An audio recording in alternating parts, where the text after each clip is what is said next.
তিপ্রামথা বর্তমান যেভাবে ইলিগেল মাইগ্রেন্টকে নিয়ে আন্দোলন করছে, এই সম্পর্কে তিপ্রামথা সুপ্রিমোর কাছে আমরা ক্লিয়ারিফিকেশন চেয়েছি। একটা চিঠি দিই, চিঠিটা আপনারা পেয়েছেন,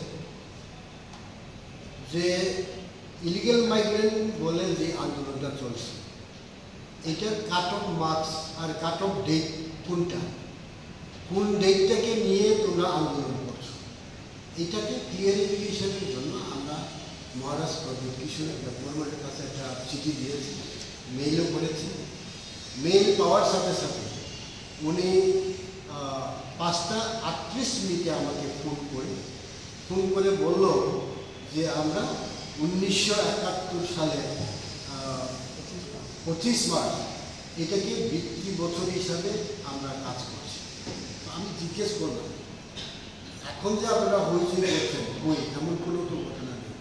আমি সুপ্রিম কোর্টে একটা কেস করেছি, সুপ্রিম কোর্টে এখনও কেস। আমি বললাম, সুপ্রিম কোর্টে আপনি কেস করছেন 2014 সালে 31 ডিসেম্বর সিএ একটা লাগু করে দিল ভারত সরকার।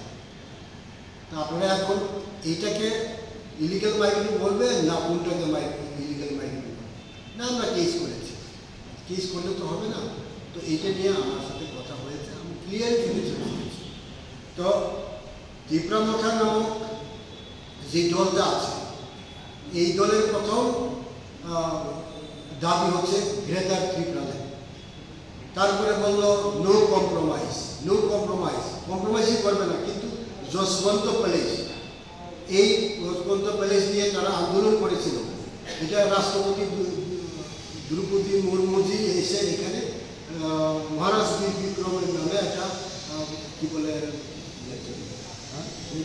লাইব্রেরি মিউজিয়াম হবে, এটা একটা করে গেছে। কিন্তু হঠাৎ করে ট্রাস্ট হোটেলের সাথে কথা বলে ওইটাকে মিউজিয়াম করা হবে, এখানে ট্রাস্ট হোটেল করা হবে।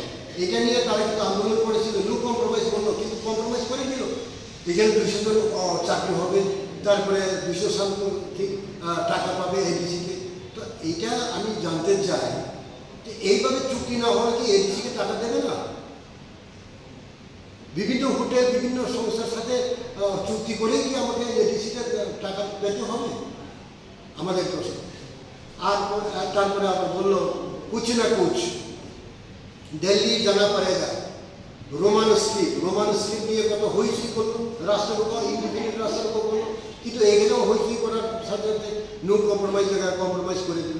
তো আমরা জানতে চাই এইটা আর কতদিন এই খেলা হবে। এখানকার আদিবাসী, সাধারণ আদিবাসী যারা আছেন তাদেরকে এইভাবে লেলিয়ে দিয়ে, এইভাবে বিভ্রান্ত করে আদিবাসীদেরকে যেভাবে কষ্ট দিচ্ছে, এখান থেকে বেরিয়ে আসার জন্য আমরা আবেদন জানাচ্ছি এবং ক্লিয়ারিফিকেশন চাইছি যে কোনটাকে নিয়ে আপনারা আন্দোলন করতে চান, কোন date of March, date of year, এটাকে নিয়ে আন্দোলন করতে চাইছি। এটা নিয়ে আমরা আজকে এখানে একটা কথা বলতে হয়, আদানি গ্রুপটাকে 7টা পাওয়ার প্ল্যান্ট করেছে, তাপবিদ্যুৎ কেন্দ্র। এটার মধ্যে গত 13 তারিখ জুনে আসামের বড়োল্যান্ডে ডিমাসাও ডিস্ট্রিক্টে 9,000 বিঘা জমি তারা দখল করতে চেয়েছিল। তার নেতৃত্বে জীবন্ত বিশ্ব শর্মার নেতৃত্বে, বিজেপির এক নেতা জীবন্ত বিশ্ব শর্মা, ওনার নেতৃত্বে। এখানে বড়োরা যেইভাবে এটাকে প্রতিবাদ করেছে, বোলডোজার দিয়ে বাড়িঘর ভেঙেছে, এখানে হাজার হাজার আদিবাসী সম্প্রদায়ের লোকেরা এটাকে প্রতিবাদ করার পরে জীবন্ত বিশ্ব শর্মা এখান থেকে দৌড়ে পালিয়েছে।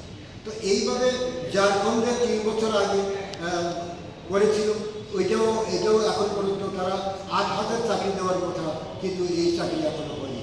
কাজে যশবন্ত পেলে এইটা রাজ আমলের একটা কি বলে স্মৃতি, এটাকে ধ্বংস করার জন্য বিজেপি চাইছে। এটাকে আমরা প্রতিবাদ করি। আমরা এর জন্য মহারাজের কাছে ক্লিয়ারিফিকেশন চাই, কোনটাকে নিয়ে আপনি কম্প্রোমাইজ করতে চাইছেন, কোনটাকে নিয়ে যেখানে কম্প্রোমাইজ করবো না অথচ কম্প্রোমাইজ করবেন, এই সব ব্যাপার নিয়ে আমরা তিপ্রামথার কাছে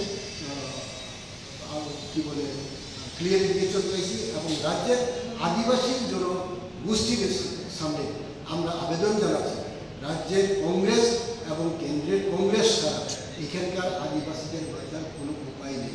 কারণ এই কংগ্রেসের মাধ্যমে এখানে সোশ্যাল প্রফেশন হয়েছে, এই কংগ্রেসের মাধ্যমে এখানে 3টা রিজার্ভশিপ হয়েছে। কাজে আমাদের আবেদন থাকবে আদিবাসীর কাছে সুষ্ঠুভাবে চিন্তা করে ভারতীয় জাতীয় কংগ্রেস দলে যোগদান করার জন্য এবং এই কংগ্রেসে সামিল হওয়ার জন্য আবেদন জানাচ্ছি। যশবন্ত প্যালেস নিয়ে আপনারা কি কোনো ধরনের আন্দোলন করবেন? এতদিন পর আপনারা বললেন এই ব্যাপারে। যশবন্ত প্যালেসটা নিয়ে আমাদের আন্দোলনটা আমরা চিঠি দেব, আবার দরকার হলে আমরা প্রধানমন্ত্রীর কাছে আবার একটা চিঠি দেব। আমাদের আন্দোলন এইটার মাধ্যমেই হয়। হাজার হাজার লোক নিয়ে আন্দোলন করতে হবে এমন তো কথা না। আমরা মেমোরিয়ালের মাধ্যমে আমরা আন্দোলন করতে চাই এবং এই বড়টাকেও আমরা আজকেই CBSE এবং ICSE কাছে আমরা পাঠাচ্ছি, একটা ইমেল করবো আর একটা স্পিড পোস্টের মাধ্যমে আমরা পাঠাচ্ছি। আর বাংলাদেশি হটাও নিয়ে আপনাদের স্ট্যান্ড কী হবে? বাংলাদেশ হটাও নিয়ে আমরা তো চিঠি দিয়েছি, আমরা তো CA-র বিরুদ্ধে আমরা চিফ সেক্রেটারির কাছে একটা চিঠি দিয়েছি, মেমোরেন্ডাম দিয়েছি। কি হটাবে না এটা বড় কথা না।